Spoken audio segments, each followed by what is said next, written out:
ಏನೆಂದು ಹೆಸರಿಡಲಿ ಈ ಚಂದಾನುಭವಕ್ಕೆ,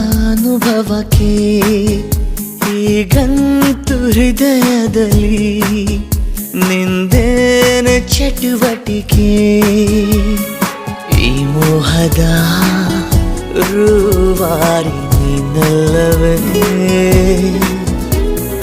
ಎನ್ನೇತಕ್ಕೆ ಬೇಜಾರು ನಾನಿಲ್ಲವೇ. ಏನೆಂದು ಹೆಸರಿಡಲಿ ಈ ಚಂದಾನುಭವಕ್ಕೆ,